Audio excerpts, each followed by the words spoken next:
அகது என்னடா அகது சோகமா இருக்கியே? ஆமாடா ஜெயிது, நம்ம நல்லா முஸ்லீம் ஆகிட்டான். எப்படி நன்மைகள் சம்பாதிக்கிறதுன்னு தான் தெரியல. நான் சொல்லட்டாடா, அல்குரான்ல இருந்து ஒரு வார்த்தை ஓதுனா 10 நன்மைகள் கிடைக்கும்டா. லுஹாவோடைய 2 காத்து எழுதுனா 320 தர்மங்கள் கிடைக்கும்டா.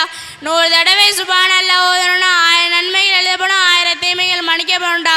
கடமையான முன்பின் பல்லு பண்ற காய்த்தி தொழுன்னு வச்சுக்க, அல்லாஹ் உனக்கு சொர்க்கத்துல மாளிகை கட்டுறான்டா. நபி ஸல்லல்லாஹு அலைஹி வஸல்லம் அவர்களுக்கு நீ ஸலவாத் ஓதுனன்னு வச்சுக்க, அல்லாஹ் உனக்கு 10 முறை அருள் புரியிறான்டா.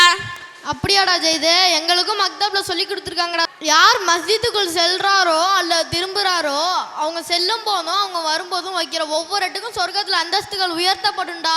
அதிகாலை ஃபஜர் தொழுகை யார் பெணுகிறாரோ அவர் அல்லாஹ் பாதுகாப்பில் வந்து விடுகிறார். யார் கடமையான தொழுகைக்கு பின் ஆயத்தில் குர்ஷியை ஓதுகிறாரோ அவருக்கு சொர்க்கத்தில் நுழைவதற்கு மரணத்தை தவிர வேறொன்றும் தடையாக இருக்காது. உறவினர்களோடு யார் சேர்ந்து வாழ்வாரோ அவருக்கு அல்லாஹ் ரிஸ்கை வீசனப்படுத்தி அவரோட ஆயிலையும் நீட்டுகிறான்றா. யார் தனது சகோதர மறைவுக்கு பிராந்திக்கின்றாரோ அவருக்காக ஒரு வானவர் மறைவில் சாட்டப்பட்டு ஆமீன் கூறுவார். உமக்கும் அதே போல கூறுவார். அகதே நீ பாங்கின் மின் பாங்குதோ வச்சுக்க, நபி ஸல்லல்லாஹு அலைஹி வஸல்லம் உனக்கு பரிந்துரை கிடைக்கும்டா. அல்லாஹ்வின் வழியில் நீ ஏதாச்சும் செலவரணும்னு வச்சுக்க, 700 மடங்களில் அதிகமாக கிடைக்கும்டா. அல்லாஹ்வின் வழியில் ஒரு நோம்பு நோற்றா 700 வருடங்கள் நரகத்தை விட்டு தூரத்திடுவான்டா. அப்படியாடா, நானும் சொல்றேன் இரு. ஒரு முஸ்லிமை விசாரிக்க சென்றால் அவர் திரும்பவும் வரை சொர்க்கத்தின் இறக்கையில் இருக்கின்றார்.